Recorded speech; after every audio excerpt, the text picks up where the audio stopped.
Hey, this is Gina Grad. Hi, this is Teresa Strasser. Hi, everyone. This is Mike Errico. Hey there. This is Casey Cavalier. I'm Rocky Rose. And you are listening to The Jay Franzi Show. Lucky you.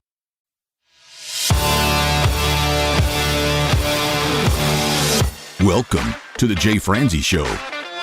A behind-the-curtain look at the entertainment industry with insights you can't pay for and stories you've never heard. Now, here's your host, Jay Franzi.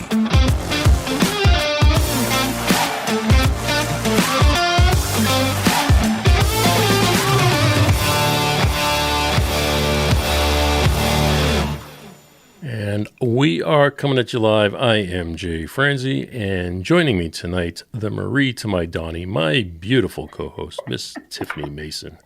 Tiffany, my friend, how are you? Oh, I'm good. How are you, Jay? I am fantabulous. If you are new to the show, this is your source for the latest news, reviews, and interviews. So if you would like to join in, comment, or fire off any questions, please head over to jfranzi.com. And I say that, I mean it. Head over to jfranzi.com/live. You can even join us on the show. Miss Tiffany, before we get started tonight, I just want to point out what the question of the day is. Yeah. Question of the day. What is your favorite concert? Think about it. Okay. We'll come back to it later. Go ahead and put that in the comments. Let's hear your favorite concert. All right, Miss Tiffany, I have a story I want to tell you, and I promise I will tie it into something relevant. Well, I say that. I can never promise things. I'm gonna try.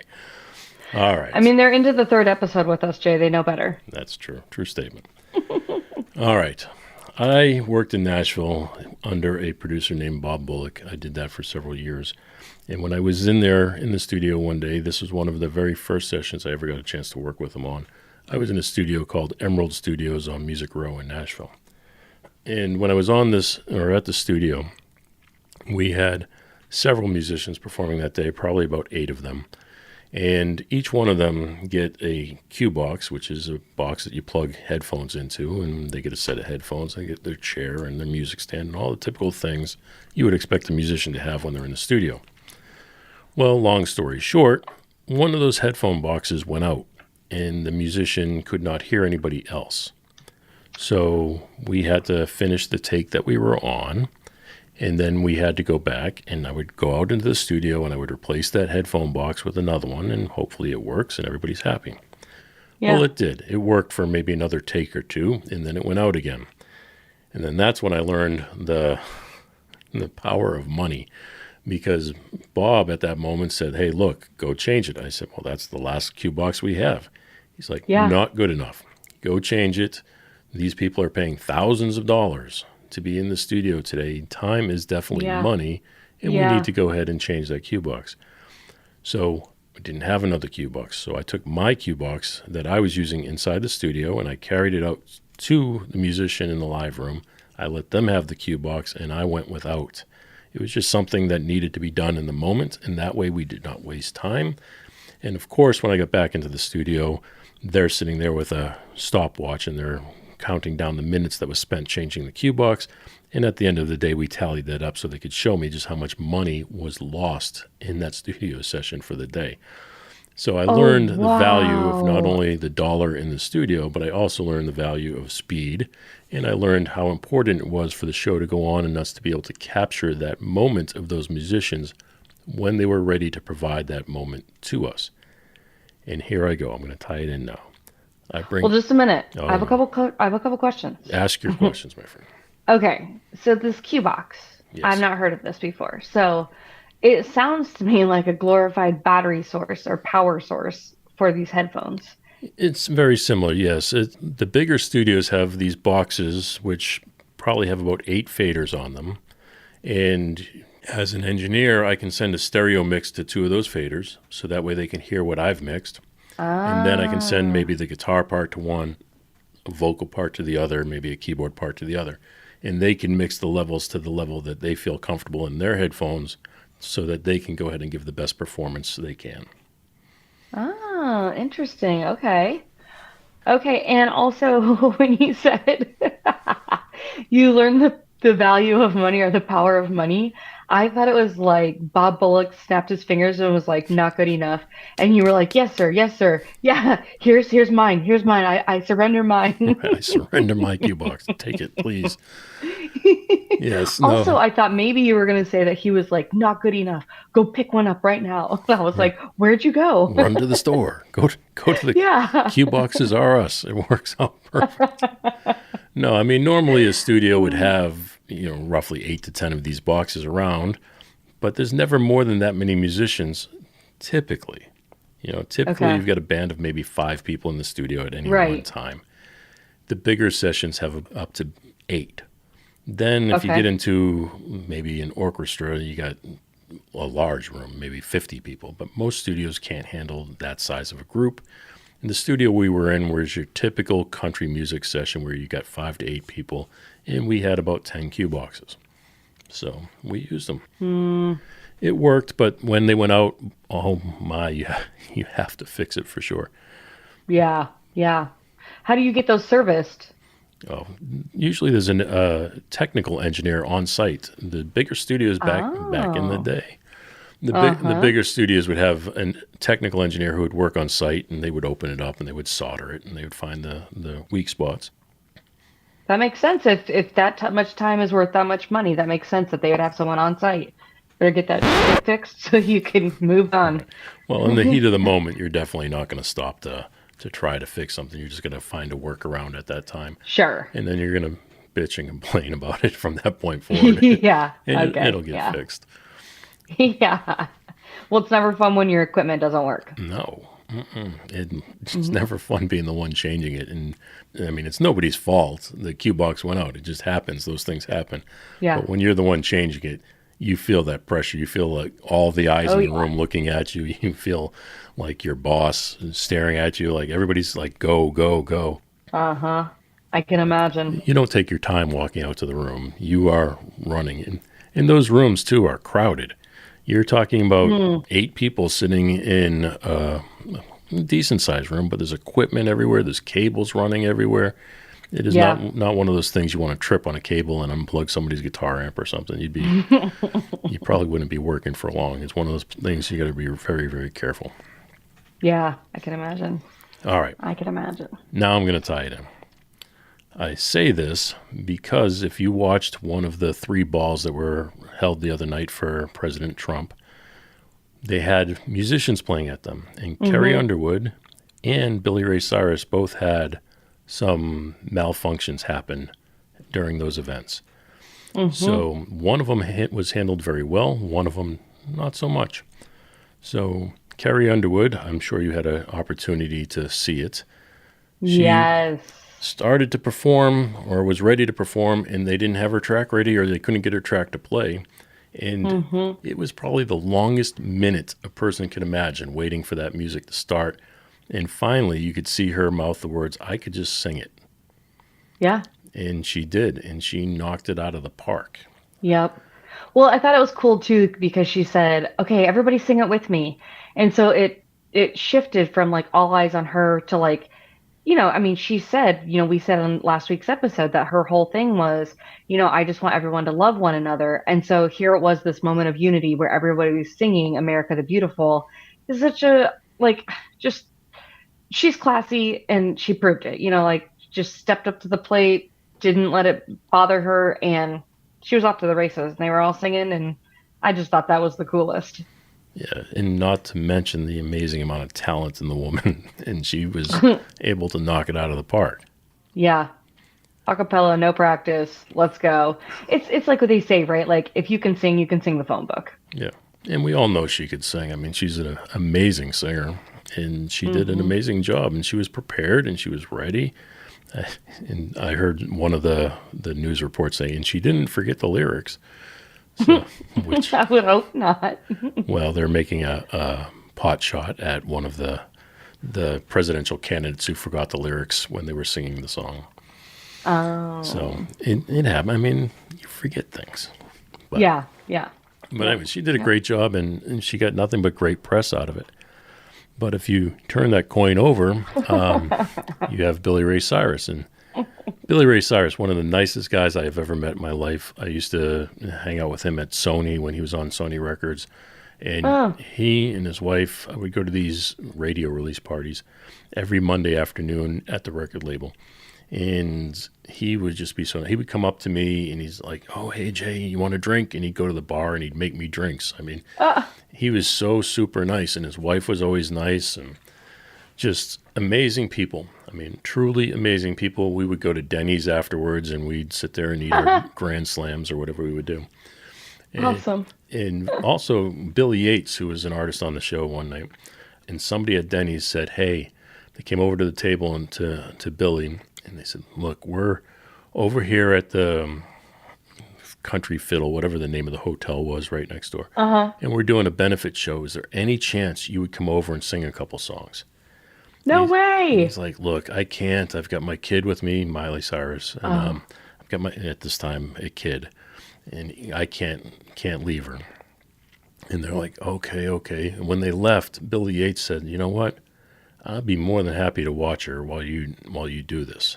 Now, Billy Yates could have gone on there and sang and done just as good of a job. He's an amazing singer. But he watched Miley, and Billy went over there and performed and knocked it out of the park. So wow. It was a great night. But back to our story here, flipping that coin. Billy went on and he had a couple malfunctions himself. His music wasn't right. His guitar wasn't working. And he did the same thing. He just started to sing without a band, without a track, without his instruments. It was not as well composed as Carrie He kind of fell apart. Yeah, which is unfortunate. Yeah. Because he's an amazing singer, amazing performer. Yeah. And for whatever reason, things just didn't go his way that night. And he's received a lot of bad press, and people treat it like he's not a talented person. And he really, really is. No, I mean, I think we said it with Carrie Underwood, just that, she's a class act and she showed up that way, which was super cool. And then Billy Ray, unfortunately, I think it's easy to think of somebody as a has-been and forget their talent, right? Like, just like what you're saying. And so it's too bad that he couldn't have shown up and, really been like, "Here I am, I still got it," opposed to how he did show up, and now the dialogue is not in his favor, unfortunately. So that's too bad. Well, he also showed up with a new look. He looked more like a rock singer this time than a country singer. Yeah. How we're used to seeing him. He didn't. No mullet. Well, it was just all long at this point. Yeah, he was a little scruffy. Well, Jason Aldean also performed at that Liberty Ball that Billy Ray Cyrus was at. Okay, what did you think of that? Because I have my own opinions on that as well. I did not see the performance. I just know that he was there. I'll start looking. He's another one. He's an amazing performer, amazing singer. And he did a great job overall. It just didn't sound... I don't know if it was just the sound of where they were performing at, but it just didn't sound as good as I would have hoped it would. That's always such a letdown. I want to go and I want to hear someone just like they are on the radio. So it's always disappointing when you show up and you're like, they're flat or they're sharp or, they're being drowned out by the percussion or whatever it is. Well, the venue has a lot to do with it. The person mixing the venue has a lot to do with it. The person, are they mixing it for television or are they mixing it for the people at the stadium that they're at? It's a lot of different How would you variables. mix it differently? Well, if you're mixing it for, say, the stadium and you're not giving any care whatsoever to the people on television, then what happens is the people in the stadium might have a perfectly good balanced mix where the television might not have that same balance. Most of the time, they have a different person doing each one of those items. They get a split feed. You get a person doing the stadium, then that second feed goes to another person who mixes for television. Yeah. I did not realize that. That's very cool. Yeah, it's pretty cool. I mean, some of those things that they do are really, really cool. Yeah. I'm a big fan of Jason Aldean. Yes, he's amazing. I like him a lot. I feel like he's kind of like right up there with Toby Keith with being patriotic, which it's the way to my heart is show me a little red, white, and blue, and I'm a fan for life. So Speaking of which, did you see Lee Greenwood? no. Of course, he was there. He performed as well, and he even went on a few interviews beforehand, and he, talked about his invitations and talked about what it was like to be there in the past and what it was like to write such a patriotic song and never expected it to be utilized as much as it is. Yeah, yeah. Just so many words from the lyrics. He covers the whole span of the whole nation, and then he just pours his heart out about, he's proud to be an American, and I'm excited to have that pride restored a little bit, hopefully. So, yeah. George. I agree, George. Yeah. Lee Greenwood nailed it. He really did. I'm going to have to look it up guy. now. Yeah. And I know Andy Hull was on the show. He's been Lee Greenwood's drummer in the past, and his son was actually out playing guitar for him as well. I don't know about the son anymore, but Andy is now out with Clint Black, so I'm sure he was not there performing this year. I have not heard Clint Black's name in a while. Yeah, he's been on tour for a while. They've been going strong for well over a year. Well over a year. Wow. Usually country artists go for like a 3-month stint over the summer, and they just go out on the weekends. He's been going nonstop for a long time.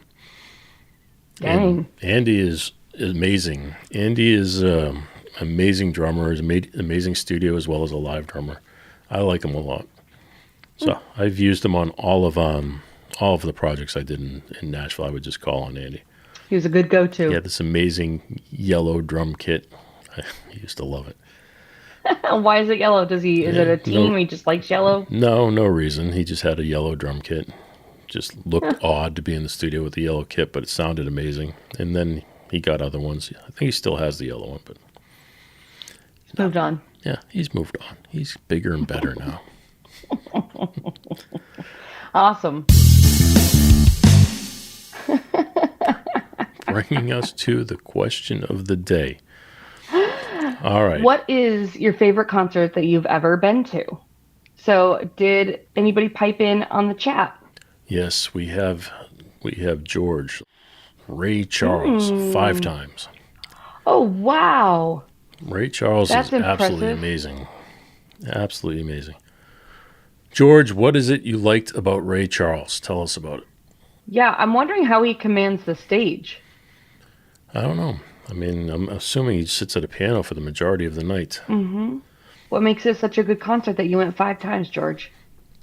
All right. Well, we're waiting on George to tell us more about his time with Ray Charles. Why don't you tell me your favorite? Well, we already talked about my favorite one, which was the Aerosmith one, just because I am a rule follower and it felt cool to break the rules. Plus, I was there with my boyfriend. Plus, it was Aerosmith. And I felt like we had a backstage pass because we could see that teleprompter and everything that was going on behind the scenes. So just all of it in that time of life, in high school, it's just carefree anyway. So that's the time if you're going to have a wild hair and chase after it, that's the time. Yeah, it was just fun. We took a little road trip and I don't know, I just really enjoyed all of it. I knew all the songs, so I could sing along to them at the top of my lungs, but nobody can hear how good or bad you're singing. So as you guys have heard on the show, it's usually not very beautiful singing. Oh, but on repeat. On repeat. Do you rewind those parts of the show? Over and over. They are on loop. You say you mentioned it before. Yes, you did. You mentioned it on a previous episode. But you were saying that Steve Tyler was at the end of his cycle here, closer to the end of his career. Yeah. Do you feel like you missed out on something by seeing him later versus earlier? I don't think I knew it at that time. So I was super excited to see him. When you're younger, you just don't have any perspective. So I didn't realize that he was on the end of his cycle, as you're saying. I was just pumped to be there. And honestly, I had been to a couple of Christian concerts. And so this was my first real concert. So it felt very, I don't know, rebellious or I don't know, adrenaline rush because it was something other than what, it wasn't a safe space. I mean, it was, but you know what I'm saying? It was out of the norm for me. So I thought that was just exciting for that reason alone. But you've been to a million concerts. What would you say? I have. I've been to Aerosmith. I got tickets to their birthday bash or whatever it was they were doing. It was very cool. It was a good time. And then I also saw them perform at an award show.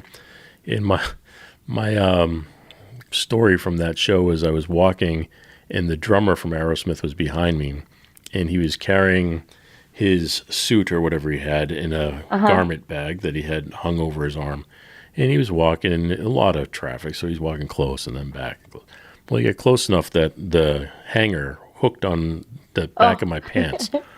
So as I'm walking, I'm pulling his suit away from him. And Well, I'll never forget being on an elevator. So I guess this is reminding me.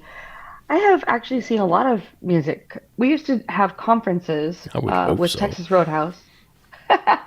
And we always got to see pretty famous bands. And one of them was, am I saying this right? Little Boondocks? Yep. Okay.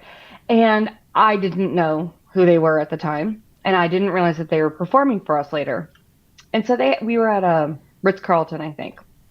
And they had this salt lamp store where you could get like different flavored salts, but you could also get salt lamps, and you could get, there's something where you like grill a salmon on a salt slab or something to that effect. Anyway, no, it's a piece of wood. That's cedar. Anyways, it was there too. And learning about all these things. So I get on the elevator to go up to our room, I don't know, to change, whatever. And there's a guy in there, and we're having casual conversation. No big deal. We go that night to the concert, and there he is on stage. He's one of the main band members. I was like, oh my God, I was on the elevator with this guy earlier. Nice. But I had no clue. So no autograph. And he was probably like, oh, doesn't she know who I am? Like, No. I'm one of the main That's people, the and I best. was no clue. They don't Completely care. clueless. Yeah, It probably felt it's nice to not be Boondocks. bombarded. You got Little Little Big Town, Boondocks. and then you just got Boondocks. Oh, yeah. Okay. So it was Little Big Town. That's who it was. Okay. Yeah. Yeah. I had a chance to work with them in Nashville. Nice people. Yeah. The blonde guy. He kind of has like a Swedish look to him, I feel like. Anyways, round face. And I just remember, yeah, I just thought it was the funniest thing. And I thought, at least you got to feel like a normal person for a little bit where no one knew who he was. All right, my favorite show. Well, best concert or favorite shows? These are hard. You're doing this to me again. Best concert. Best concert. I would say ZZ Top had probably the best light show I've ever seen. I mean, they had an amazing light show. That was great. Journey was always my favorite band, but their concerts were never spectacular. Some of the hair metal shows I saw as a youngin were really cool. Why do you think they were so cool? I don't know. Something about them, though. I don't know if it was the energy, the people, Yeah. the clothes, the time of your life when you're there. That's what I was going to say. I was going to ask if it was the energy, because I remember on one of my interviews, and he was talking about it was the first concert he'd been to, and he was like, it was just the electricity in the room. Like it just, made the hair on the back of your neck stand up. He just thought it was cool how it was just a collective energy, and everyone was there for the band. Well, there's some bands like Hailstorm is one of my favorite bands, and they put on a great show, but it's a basic show. There's no extreme light show. It's just them on stage playing music, and it's great, and they play with all of their heart. But I wouldn't call that like an amazing show. Right. I like the concert. I will go see them every time they come through town. Yeah. It was Five Finger Death Punch, another one of my favorites. They do a little bit more. They have a little bit more lights, a little bit more of a theatrics to them. So I like that. But ZZ Top had just amazing lights. I mean, lasers and lights, and they put on a show, and you could see like their car from their videos driving across the screen. And this is before all of the technology that we have these days. This was all done with lights. It was very, very cool. But I've seen some others that were good too. I mean, I saw Barry Manilow. Barry Manilow put on a great show. So it was good. I mean, it's not always rock or country. I found this poll on Facebook, and I forgot until this conversation right now I've actually seen the Eagles perform, and that was one that came up a lot. Have you ever seen the Eagles perform, Jay? I have not seen the Eagles. When I was a kid, I had their records and I would listen to them over and over again, and I thought they were great. But as I grew up, I kind of grew out of them. They were very mainstream, straightforward music, and I get into more of the heavier stuff, and Yeah. I end up going in that direction. So not the Eagles necessarily. Well, this person, when they commented, they did say it was the Eagles at the CMA Awards. And first of all, at the CMA Awards, pretty cool. But even more so, like, you got to think other people performed that night. So it must have been pretty dang good to stand out among everybody else that performed that night, that they're choosing the Eagles over everybody else. Well, I think at this point, if you see the Eagles perform, whether you like their music or like them or not, it's seeing legends on stage now. You know that Oh, for you sure. know that they're legendary at this point. So getting to see them, and Vince Gill is now part of the Eagles, so you can't go wrong with that. Really? Yeah, he's the guitar player for the Eagles now. Interesting. I did not know that. Yeah. One of the other people that people commented on a lot for a good concert was Garth Brooks. And Yes. I remember watching all of his shows just on TV. I mean, I never saw him in person. But, I think he was such a showman with his guitar and walking around the stage. And when the thunder rolls, I think that he had a water that would come down or something in one of his performances, I feel like I remember. Or maybe even on his guitar. So I just, I think that he had some theatrics that he kind of maybe started a little bit of that. But I like the country groups that are a little bit more rowdy, because someone also mentioned Gretchen Wilson. Yeah. A little edge to them maybe. And I know Garth Brooks would really have a little edge to his songs. Garth Brooks, amazing. I mean, to think that he was a demo singer in Nashville for the longest time, and nobody really thought he was going to make it, and he didn't think he was going to make it. He went back to Oklahoma and thought he wouldn't make it, and then actually did make it. But we were talking to Bruce Tarletsky and Bob Bullock the other day, and they mentioned the same person over and over again throughout our conversation. They kept mentioning Chris Lusinger, who is a Nashville studio guitar player, but he's also Garth Brooks' live guitar player. So he's one of the first people Garth Brooks met when he came to town doing demos, and Chris was in the studio being the guitar player for those songs. And he liked him so much that he convinced him to go on the road.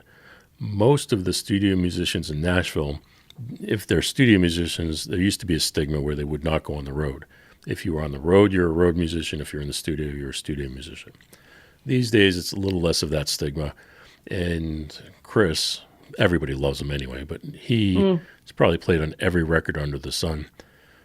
But he is now on the road. He's always been on the road with Garth Brooks this whole time. And he's just by far one of the most amazing guitar players I've ever seen. I was just wondering, do you think that we should put Garth Brooks on our most distinctive voices? No. I don't think he has a No. distinctive voice. Yeah, I think like a little crack almost, or when he says his R's, that's what I'm thinking of. When He's got thunder rolls. He's got a country voice for sure. Oklahoma country voice. Okay, maybe it's more of that. I'll give you that. Okay, we'll take him off the list. He might be talented, but you don't belong on our list.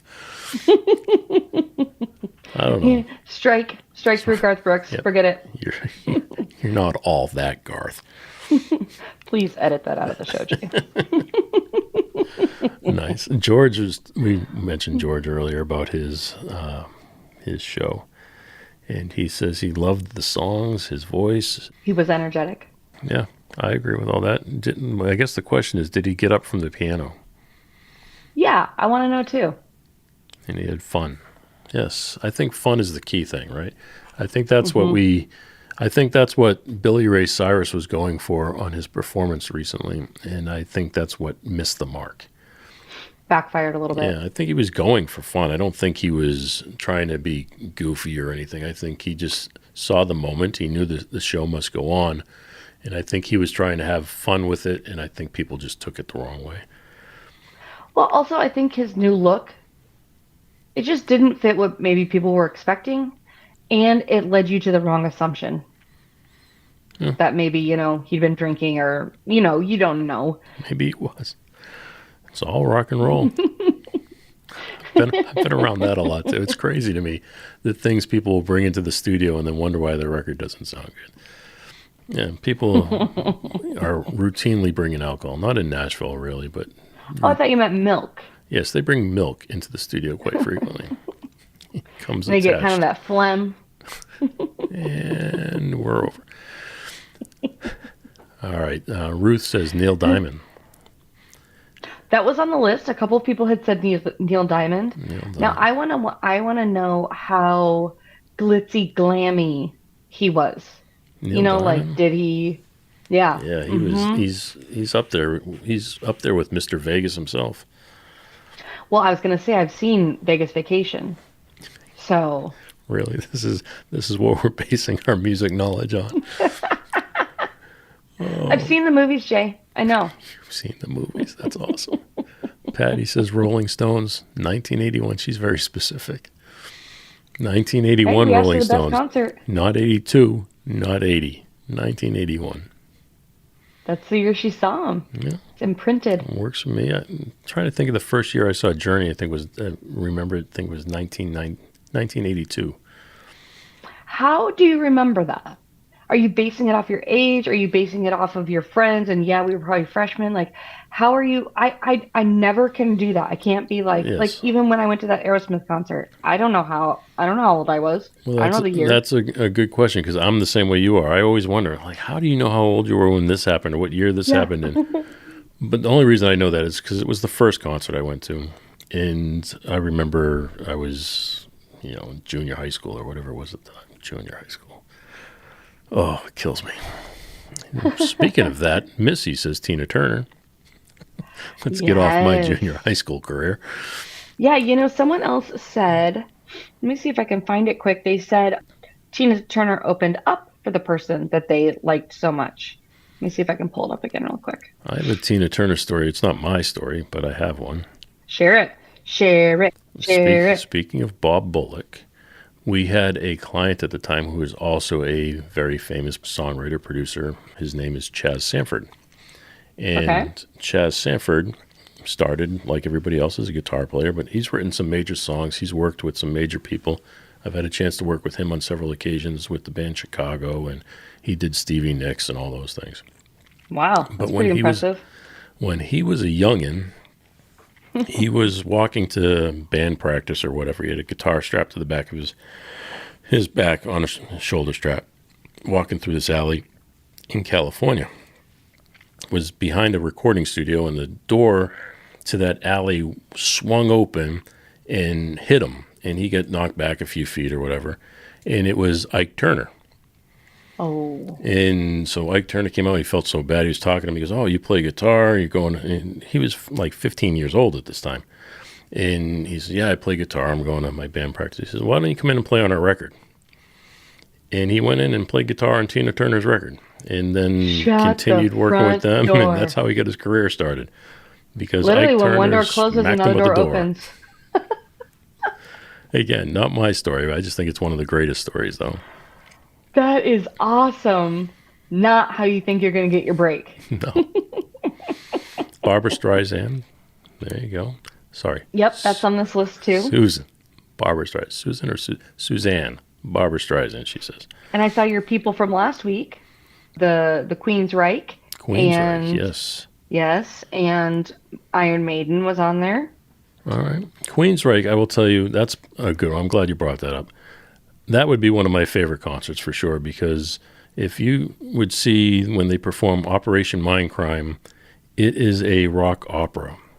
So, I mean, they play the album, if you're not familiar, starts from song one all the way through is one long continuous. It's not quite the same song, but they lead into one to the other in a very systematic way that they can actually perform a rock opera to it. And the lights it's a great light show. They've got screens. They've got a woman that comes on stage and sings with him, does the duet parts. And they have some amazing visuals that go along with it. It's really, really good show. That's probably the best concert I've ever been to. And I actually saw them perform it at the Ryman in Nashville. Oh, cool. When you say rock opera. Does the lead singer go into falsetto to match the opera singer? It's not opera like in traditional opera that you're thinking about, although, I mean, Right. he can hit every note under the sun. It's more performance-like. It's more like a musical. Got it. It's like a heavy metal musical. Think of it like that. Interesting. I recommend it. There's your homework for next week. Operation Mindcrime. Don't just listen to the album. Find the actual video of them performing it and watch that. There was a DVD set, but again, that was back in the 80s. But yes, watch that for I'm sure. sure that's streamed now. Yeah, I'm sure it is on the streaming platforms. Okay, now I think somebody said ZZ Top in the beginning, right? I said ZZ Top. That was Okay, my fix. so that's a common one on Thanks this list as well. Thanks for remembering me. Jay, everything you say is like, just engraved. Obviously not. I never forget anything you say. Elton John is on here a lot too. Wait, we breaking news. George says Ray Charles did get up. Only at the beginning and the ending. Which makes sense, right? Because he's walked out to the stage, I'm sure, and then he's walked off the stage. Did he perform any while he was up, George? Maybe he walks out, performs one song, takes his place at the piano, stands up for one last song, and That's why we have George here. And George, tell us that, please. seen him 5 times. He How about knows. Elton John, though? Elton John. So I've had a whole bunch of just odd jobs here and there, just part-time, just to help out our family a little bit. But my husband's really always been... Lot lizard. That was that's a joke. That's just a term we learned today. We're just throwing that out there. Lot lizard, apparently. Yeah. Next. It was a very interesting thing to learn. It is an interesting Okay. term. I think we cannot leave people... I think you have to say the whole story now. Yes. Do not Google that on your work phone. Just throwing that out there. Lot lizard. I'm assuming it, from the definition I was giving, is, I would probably say, a prostitute that hangs out at truck yards and tries to solicit truck drivers. So somebody was kind of stranded at a truck Yes. stop, and she said she felt like a lot lizard. Yes. There you go. That's how it all came together. Last week we had actual vocabulary. This week we have slang. Right. Okay, so Elton John. So I was working like a banquet hall, and they had Elton John come and perform, and there was a room of like, I don't know, 15 tables that seats, I don't know, 10 people each or something. And so it was a really small venue, and we got to stand because they had already eaten, and it was just downtime. Everybody was just watching Elton John. So I got to see Elton John perform as part of that work, which also we have 2 music venues here in the Jacksonville area, south of Jacksonville. I think I'm going to volunteer my time there. I really want to see some of these acts and see up and coming artists. And, I think that's a great way to do it. Volunteer at the venue and have a little bit of access to see some of these groups perform. And, if they're playing and I have to work, that's fine too. There's a venue here in town. It's Riverbend here in the Cincinnati area. And they take volunteers to work at their shows. I think they pay them, but it's probably very little. Yeah, I'm expecting nothing. But That's cool. honestly, just to be around the music would make me happy. So it doesn't bother me. Yeah, there's a lot of groups around here that volunteer their time to these venues, and they get paid another way. They get paid whether it be donations to whatever group they're part of or those type of things. It's a very cool thing. My daughter's dance school does that. Oh, sure. They have their dance recitals and their competitions and their dance this and their dance that, all of these things that cost dance dollars. So all of these dance dollars, one of the things that Are they do... dance dollars or are they dad's dollars? They're dad's dollars. Let's make no mistake about it. They are dad's dollars. However, one of the things that the school does is they hooked up with the venue, and if you would like to go work these concerts, they will not pay you, but they will take that time and they will knock it off your total owed to the dance prison. Yep. We have that here with our Junior League Baseball. Yeah. Yeah. So, I mean, I'm sure you could find lots of things like that to do with these venues. I was at a venue this past weekend, I was at Laurie's Roadhouse. That's when I went to see Carrie Underwood tribute band, Carried Away. Oh, yeah. And I saw a sign hanging up that they were looking for people to be working at their venue. It's so large. They need so many people. So Yeah. I'm sure you could find something like that. Dottie here, I'm bringing this up because I have never had a chance to see this artist. This was slightly before my time. But Elvis, I would have loved to have seen my Elvis. mother-in-law. Good or That is bad? my mother-in-law's dream boat. Okay. My grandparents liked Elvis. I don't know why, but my grandparents actually liked Elvis. They had all the 8 tracks at their house. I remember seeing that when I was a kid. But Dottie here says it was magic. And I know there's the 2 times of Elvis, the beginning and then the end, which is unfortunate. However, I would have loved to have seen Elvis. I don't know if anybody out there is old enough to have seen Elvis. Wanda says Chicago.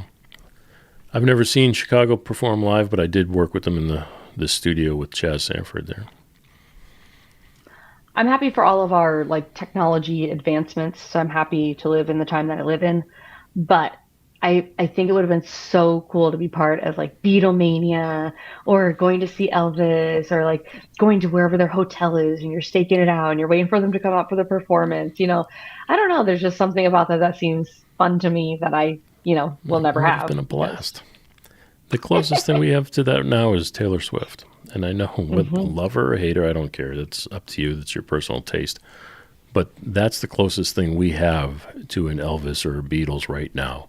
The crowds that line up to see her perform, and they're screaming. It's just like a scene from the Beatles. There was one other moment I experienced with that. I was working the CMA Awards one night, and I had Tim and Faith in my car, and I was driving down the red carpet.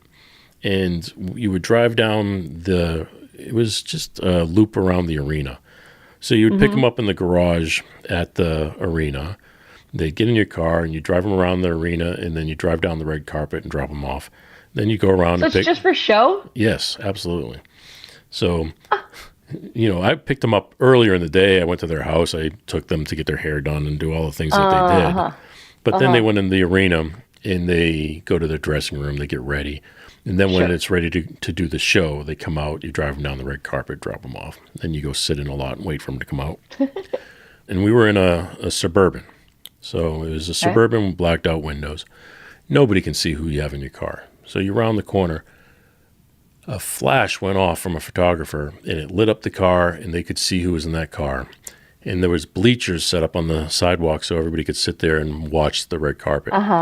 They started screaming so loud that the car started shaking. I mean, it just was vibrating and shaking from the noise.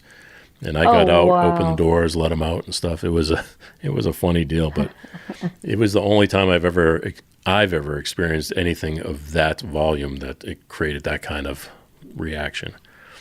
So they are popular people. Yeah, they seem like really nice people. I think that's, we think that their hearing is impaired from the concerts and stuff, but it could be from fan interaction. Yeah, there you go. I will say, you say they seem like nice people. I would say 90% of the people I worked with in Nashville were nice. 90% of the people I worked with in the industry as a whole were nice. But there are some of those people that just aren't nice. No matter what you do, they're just not nice. Is it that they're not nice, or they have a chip on their shoulder and they think they're better than you?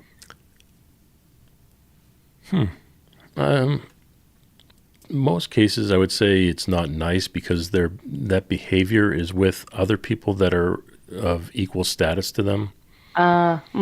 So I've seen some people, in the same group talk nasty to each other. I've seen husbands and wives talk nasty to each other. But, and it could just be the mood. It could just be something that happened to them today. You don't know what happened to them. Right. Oh, yeah, It for could sure. just be a moment. But I've seen it, and it did not leave a good impression. Where I've seen others that come in and are just absolutely as nice as can be. Lizzie Hale from Hailstorm, she came over, gave me the biggest hug. She signed autographs for my children. She took pictures with them. She lifted up the baby and held the baby and took pictures. I mean, as nice as can be. And then when I was working with the transportation company, I had a chance to drive her, and she remembered me and reached in her pocket and gave me a guitar pick and asked me to give it to my daughter. So, Oh, wow. I mean, there are some people that are just super, super nice. Yeah. Huh. How cool. Pam says Rod Stewart. I never had a chance to see Rod Stewart either. I would guess he's pretty good. And Rosie says Michael Jackson. Have not seen Michael Jackson Oh, either. man. Man, that would have been a good one to see. I think Paula Abdul would have been good. Yeah. With all of her, I feel like she had costume changes, and she was always doing all the dance moves, kind of like J-Lo does. Like really a performer. Yeah. So I think that's the difference, right? You go to a performance or you go to a show. I don't think. George says Elvis. How could you forget Elvis? Yeah, George was too young for Elvis as well. Elvis was just right on the brink for me. I was born, I think, the year he passed away. What year? Do we have Google? What year did Elvis pass away? Alexa, what year did Elvis pass away? Elvis Presley died on August 16th, 1977 at the age of 42 years. Thank you. 1977. So no, I was born before then. I could have seen him. I was born in 69. Did I just say that out loud? 69. You would have only been 8. Well, I still could have seen him. You could have. Jeff says Bon Jovi. I've seen Bon Jovi. I've seen them several times. I've seen them on good nights and bad nights. But Bon Jovi was one of my favorite bands growing up, and they're a band that I really have a hard time listening to now. Oh, why is that? When I grew up, I used to appreciate the songwriting. Like I would really appreciate the lyrics and the songwriting. I thought they were clever, especially on the earlier albums.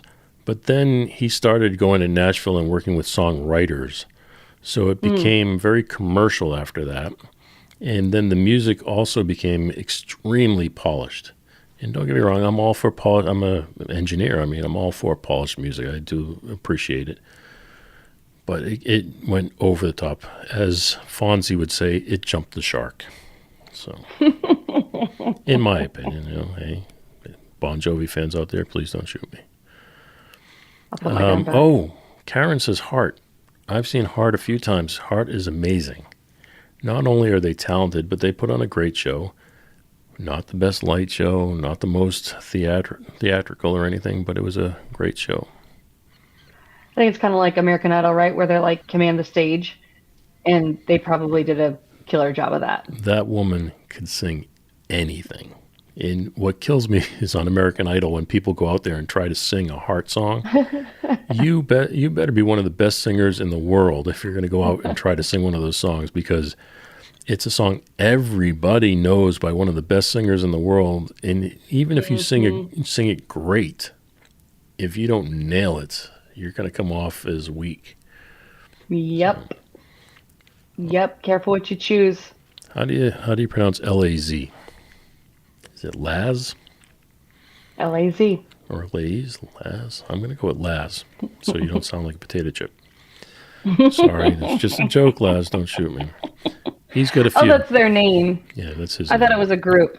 No, it's his name. He mentions Queensryche, and he harks back to your comment of Iron Maiden. So What was my comment? you mentioned Iron Maiden earlier. Oh, yeah. Oh. See, I don't remember what you said, and I don't remember what I said. You so. are not It's very fine. good at this. George says the Beach Boys. You know what, George? I grew up listening to those Beach Boy records over and over and over again. Super, super talented, but I've never seen them live. Actually, you know what? I may have. And I take that back, too. Didn't the drummer or the actor who played drums for the Beach Boys, the guy from Full House, what was his name? The younger, good-looking Stamos? guy. Yeah, John Stamos. John Stamos. He plays drums for the Beach Boys. And he's an amazing drummer for whatever reason. I don't know. But, yeah, no, great guys. Because he played one on TV. He says he saw the Beach Boys live once. I saw them live once after a baseball game. Were they singing the national anthem? They were not. Rolling Stones 4 times. Nancy. Dang. Nancy, if you're going to put the guitar emoji after the 4 times, you need to put 4 guitars, not 3. Just throwing that out there. Just my quirk. I have OCD, Yeah, Nancy. Please help me. Add 1 more guitar in there if you don't mind. James says Rush. Yeah, Rush. I would say that. You know who we left off? Just sorry, you mentioned Rush, and that led me to Neil Peart, or Peart, as was later corrected down years later.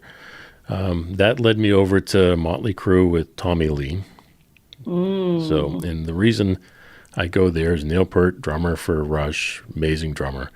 But Tommy Lee, I then thought of playing drums upside down. This is how my mind works. Well, that's pretty normal. One thing links to another. Yeah. So I did not get to see Motley Crue perform when Tommy Lee was upside down, but it would have been cool. Jason says Kiss. I've seen Kiss. Oh, I bet that was a good show. Yeah. I did not see Kiss with makeup, though. I would have liked to have seen that. Yeah, speaking of theatrics. Yeah. Kiss, I always said that that's a band that could go on forever, because if you just throw makeup on any musician, you're not going to know. So right. That is the definition of a true corporate band if you ever want to make it one. And I'm willing to bet Gene Simmons could do that, because he is Mr. Business for sure. Oh, shit, you're right. Oh, poop, you're right. Yeah. Yeah. What else we got? Kansas. Kansas was great. That's Mac, by the way. Got to remember not to leave any names off. I do not want to get my hand slapped again. But yes, Kansas used to play in New Hampshire. They used to play, I forget, New Hampshire Casino or whatever ballroom that was out on a pier in New Hampshire. It was really cool. Oh, that sounds cool. And Fortune, friends of mine from Boston, actually went to high school with a couple of them. And they opened up for Kansas every time they came through town.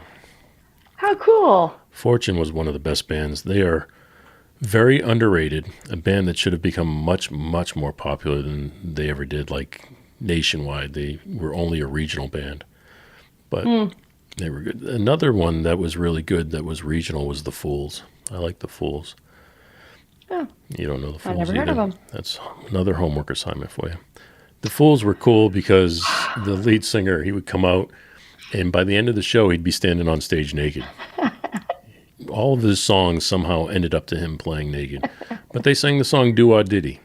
Do-Wah Diddy, diddy-dum, diddy-dum. And then he had his do-wah diddy out. Right, and then he had his Do-Wah Diddy out. He had his underwear on. He wasn't butt-ass naked. Oh, okay. Thank God. Robert says Led Zeppelin, or Led Zeppelin. I am not old enough to have seen Led Zeppelin either. Black Sabbath, Matthew, Black Sabbath. And Van Halen. Van Halen is another good one. I've seen Van Halen several times. They were great. I never got to see him with David Lee Roth, though. Well, I was going to ask you, speaking of how our brains work, I was going to ask you who you'd want to see now, and I was thinking about who I would want to see now. Who do you want to see now? I think I'd want to see Taylor Swift. But I'm not paying that price. I'm not paying the price. Yeah, I'm with you. I would like to see Taylor Swift. I would enjoy that show. Yeah. I mean, I went to Carrie Underwood, who had multiple costume changes, and she outdoes Carrie Underwood. So I'm like, dang, that's so cool. I mean, I went to the Eras movie or whatever, and I thought, yeah, I'd go to that concert. Would it be wrong? Would I have to take my kids if I went? Yeah, because you have girls. Yeah. You could leave the baby home, but then your wife might be jealous. No, she would. Oh. My wife took the kids to see the movie, but no, she would not be jealous if I took them to the show for sure. Oh. No. She would consider that a night off. I have banned my husband from concerts because I'm a nice wife like that. We went to go see Luke Bryan in concert up in Saratoga Springs they have like an outdoor venue. Saratoga Springs, New York? Really? Mm-hmm. Yep. And I was trying to, like sing all the words and like be all googly eyed towards him. And he was just literally like standing and like just taking it all in, right? Like I'm sure he had a million opinions in his head. But I was wanting to be all cutesy with him and he was not having any of it. And I was like, you know what? I don't want to go to any concerts with you ever again. Actually, that was the second to last one, because then when we came here to Jacksonville, we went to a concert at Daly's place, and again he just sat, and I was like, "That's it. I'm not going to concerts with you anymore. I'm done. You're off the guest list. I don't want to go with you to any concerts anymore." Because if you only get to go with one or two people, like, I want to go, I want to have a couple of drinks, and I want to scream every single word in the person's face that I came with. Nice. Well, I only say that Saratoga Springs, that's the area my family's from. And long after I moved away from that area, I went back and I saw Von Ray play at Saratoga Springs. Full circle there moment for us. And they opened up for Creed. So Yes. there you go. Yes. Lisa says Peter Gabriel. Who said it, Deborah? Lisa. Lisa. Don't Is it a mix up concert that these you went names. to? Or is it your mix up names. favorite? Lisa, send your hate mail to Tiffany at jfranzi.com. No. Lisa, was it that you just had so much fun there, or was it actually that Peter Gabriel was that much of a showman? I don't know. I mean, that's talent. Speaking of Peter Gabriel, Holly with an E. Never seen that. Oh. Holly with an E says Phil Collins.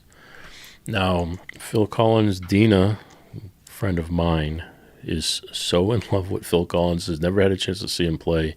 And there's actually a Phil Collins tribute band coming to town. So we're going to go see Phil Collins tribute band. Oh, fun. I remember when the video came out for Stealing My Religion. Different band. REM. See, I told you, I Okay, can at come up least with you the got the titles, name. but I can't come up with the bands. You got it on your own. I'll give you that. I mix them up, guys. It's a little fruit salad up here. Just a little. That's all. Yes. That's what your husband was saying earlier. He was chiming in a minute ago. Eileen says Bowie, David Bowie. Never a big fan, Eileen, sorry. Cheryl with an S, says Prince. I bet that was a good I one. never got to see Prince either. Well, now I feel like I've missed a bunch of good ones. This has been, kind of depressing here, seeing the shows I missed. Rick says The Who at the Boston Garden. I've seen many a show at Boston Garden. One of my favorite places ever before they tore it down. Steve says Hendrix. That would have been cool. Oh. Okay, wait. Steve says Hendrix, Santana, and Garth Brooks. He likes guitar. Yeah. Mm-hmm. There you go. Love me some Santana. This is probably wrong, but I liked Santana when Rob Thomas sang with him. Yeah. I really like Rob Thomas, and I like Rob Thomas's voice. I do too. Yeah. Although he doesn't get to meet the distinct list. You know what? I would say I would argue that. I could argue that. I think Rob Thomas has an extremely distinctive voice. So No. I don't know. I might have to argue that one a little bit. I'm gonna do some homework and I'm gonna see. I'm gonna write it down. Rob Thomas is very unique. Unique, as I would say. I was late on the pickup on that one. That's all right. It almost fell flat. We've obviously established the loose rocks. Luann. I love the name. That is the name of my aunt. Luann, says John Denver. My wife loves John Denver. Ken says Peter Frampton. No. Why is nobody saying Spice Girls? Really? You have to ask that question? June says Johnny Cash and Willie Nelson. There you go. But then she also says, and Nelly was really good. Really? Oh. You had me with Johnny Cash and Willie Nelson, but then you got to throw in Nelly? No, I can't say anything. I've never seen Nelly, so I don't know. But it doesn't sound like those three belong together. You're not going to sit there and say Johnny Cash, Willie Nelson, and Nelly walked into a bar. Can I tell a quick dad joke? Please. Well, Okay. Yes, tell a bad joke. That's what we all want, is a bad one. Yeah. So there's this couple, and bartender says, "How long have you guys been married?" says, oh, 65 years. And they were talking about all these trips that they had been to and whatever. And he said, well, what is the secret to your marriage, being married so long? And he's telling some stories, like I said. And he says, well, at one time I took her to Thailand. And he says, oh, wow, that's amazing. And, I'm going to screw the joke up. Dang it. All right, I told folks. you it was going to be bad. The punchline was something to the effect of, I only heard the joke one time. Really?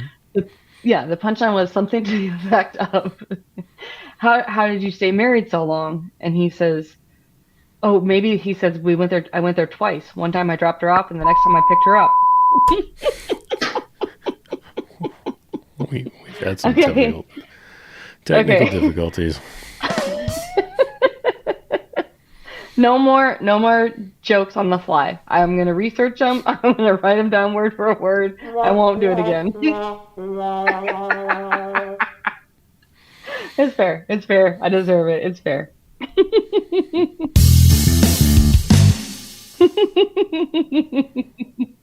I was going to say the reason why I keep having so many moments is because it's very cold here in Florida, like I old? mentioned before. Oh, no, I said it's cold. No, it's cold, not because I'm old. It's because it's cold. And is cold. yeah, and in Florida we saw snow. Like 10 inches for the first time in like decades. We saw snow. We've got a lot of snow, and last I heard, it was still snowing in Pensacola around Destin, around the Panhandle. But it was funny because I saw this funny meme that had, in all the other states who are prepared for the roads and clearing them and plowing them and salting them and all that stuff. You know, you guys all have your trucks and you have the places where they all fill up with sand and salt and all that kind of stuff. Well, this one was kind of funny. It had Old Bay written on the side of it, and then it just had a ton of Old Bay in the back of this truck, like they were going to clear the streets with all of our Old Bay. Because, honestly, none of us have any right being out because none of us know how to drive in it. There's no way to clear it. We don't know how to be safe in it. Just stay home, people. Not just that, you don't have any hills. How do your kids go sledding? That's true. We don't really have any hills. It's very flat. Just tie a rope to the hitch and just drag them down the street.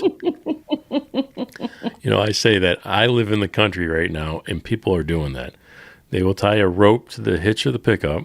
The pickup goes, and the kid sits in a tube, and they just drag them around a parking lot.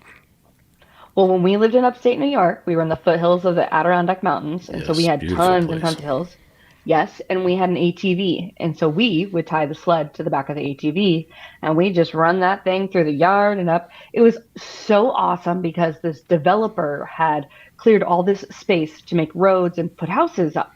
Well, story goes, the woman had all the money, the man cheated on the woman, and the woman pulled the project, and now there's just these dirt paths.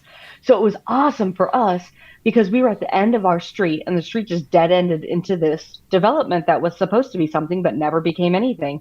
So we had all these paths paved for us. Oh my gosh, it was awesome. That is cool. We had more snow as well, but it's not the same here. I mean, we get 10 inches of snow, and it's like a Tuesday. Yeah. So, you it's definitely win on really the snow rare. front today. Well, and our poor daughter was watching the forecast and just praying for it. So when we lived in New York, she was 4. So from the age of 3 to 4. So we were only there for a year. She claims that she remembers snow, but she doesn't remember snow. She remembers pictures, Right. because I would always take my kids out, and we'd always, first parent out there playing with the kids in the snow all the time. So she really wanted to see snow. And we saw that just north of us got snow, and they got a little bit of snow in St. Augustine, and Jacksonville Beach got snow. But here where we live, in this little bubble surrounded by all those towns, got none. And she was so disappointed.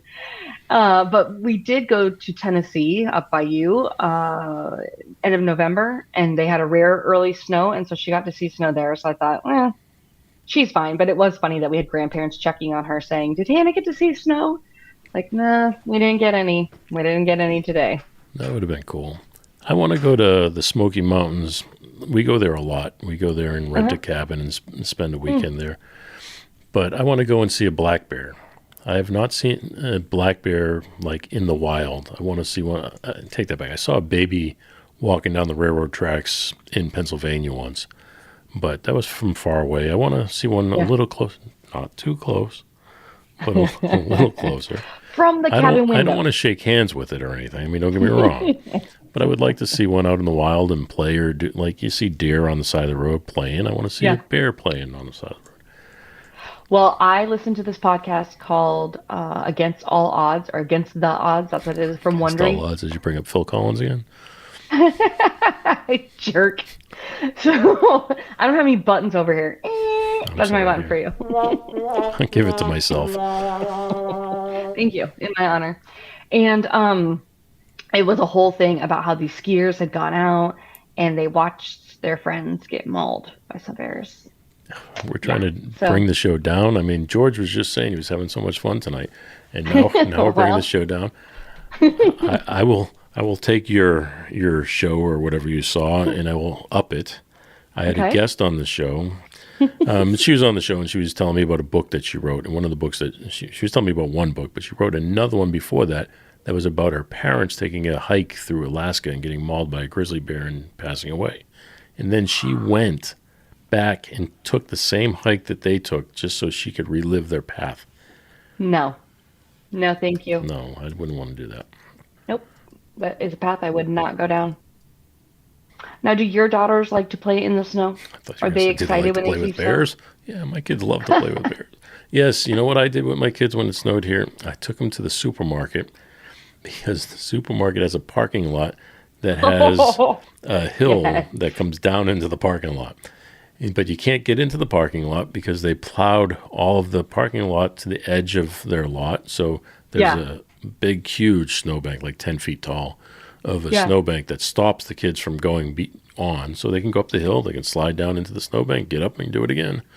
But it was very cool. It's the steepest hill around. So I thought it was, I mean, I take that back. It's not the steepest unless you want to go into the Ohio River. There's a steeper hill for sure. But this was the safest steep hill around. Speaking of not safe, I'm just going to keep bringing the show down.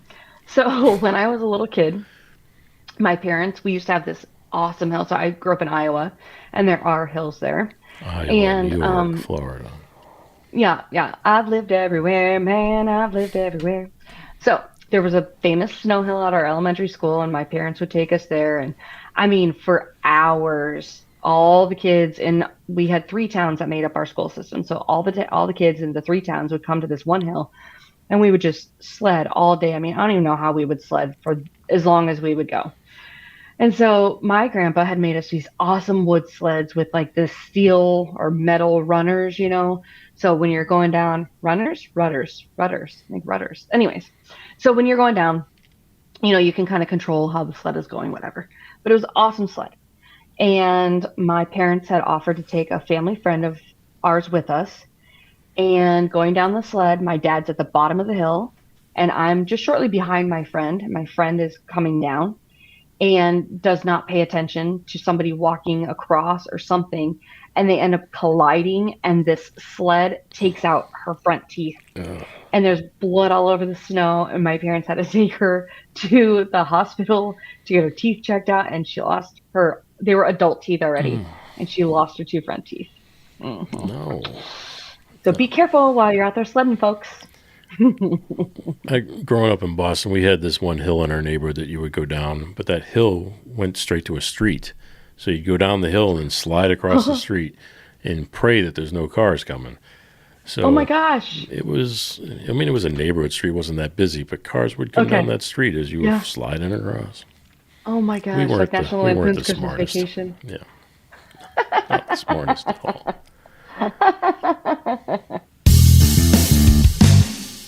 All right, my friend, what you got going on this week? Well, a quick shout out to my son. He's turning 21 today. Ooh, Happy birthday, Parker. Happy birthday, my middle Parker. son. Yes, thank you. And I'm a good mom. So when your kid turns 21 and you're not in the same state as them, what do you do, Jay? Like, how do you celebrate them? You call them up, you say happy birthday. You might even sing it. Well, there is a running tradition in our family that when it is somebody's birthday, my mom and I do this. It doesn't matter who it is, but we try to be the first person that calls them, and just as loud and as obnoxious as we can, we sing happy birthday to them. So they answer the phone. We don't say hi, how is it going, nothing. We just open with that. So last night I was talking to my son, and he was saying, I think I'd really like to try maybe Angry Orchard or Mike's Hard Lemonade or maybe a margarita. And he was saying, a couple things that were on the top of his list. So today I was thinking, oh, I should send him some alcohol. It's his 21st birthday. He'd have to show his ID. It would be perfect. So I did. I DoorDashed him from Florida to him in Tennessee some alcoholic beverages. And he did. He had to flash his driver's license. I had told his girlfriend, I said, make sure he doesn't, make sure you don't answer the door. Make sure it's him. And they had to scan it and verify that it was valid. And he was actually 21. So that was really kind of a fun thing. Yeah. And then I was asking him when he was going to wake up. And I don't know if he thought something was happening when he woke up or what, but I just wanted to talk to him when he woke up. And so he's like, oh, it's my birthday. I just wanted to get things started off right. And I was like, happy birthday to you. Happy birthday to you. So it was a good start to the day. So he's turning 21, and we have a cheer competition at the end of next weekend. And I don't have anything super exciting going on. What do you have going on, Jay? You are super exciting. I am. Every day is exciting with me, Jay. Every day. Every day is exciting. Try to keep it real. Well, let's see. We had Carried Away, the Carrie Underwood tribute band, on the show, so that episode will be coming out Monday. I'm looking forward to it. They were very nice people. It was a good time. They are still fairly new, so this was one of the first press-type conversations that they've had. So it was good to do that. George says, happy birthday, Parker, by the way. Ah, I'll let him know, George. Thank you. There you go. So, yes, I'm excited for that episode to come out. I've got a couple good ones coming up. We got Vance Powell coming up. Vance Powell is a Grammy-winning engineer out of Nashville. He's worked on massive projects. He's very good. We've got Blake Tyler coming up, country music artist. He's actually being produced by one of the producers I used to work with, a guy named Matt McClure. So it'd be interesting to see how that turns out. So I'm excited. Some good things coming up. Yeah, that sounds exciting. I do have an episode coming out. She's talking about the song Rise Up by Audra Day. She actually had a little bit of, hard time in high school, and it was a song that kind of got her through. And so she's sharing that song with me, and she's going to actually also be going to some music venues with me here in the Jacksonville area. And as we warm up just a little bit, we'll get a few more of those on the schedule. The first one is going to be February 22nd, so it's a little bit out still. But we'll be meeting up with other women in the area, and if you want to bring a boyfriend or a husband, that's fine too.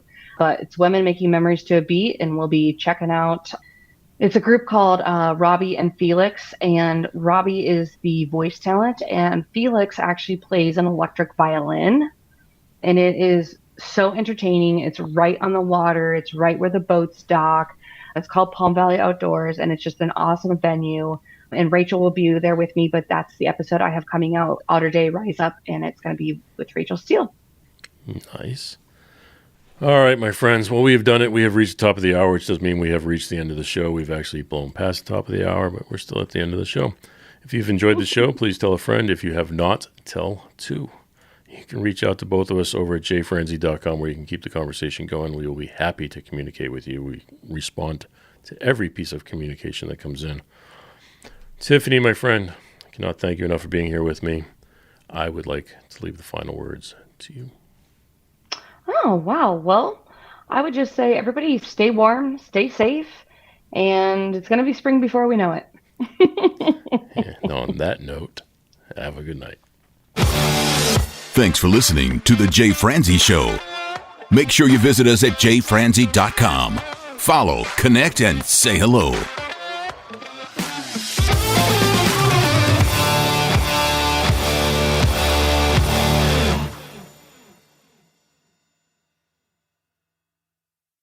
This episode has been brought to you by VR Knives, your source for 100% custom knives made by a true rock star.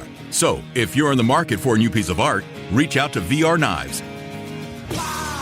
407-421-5528. 407-421-5528.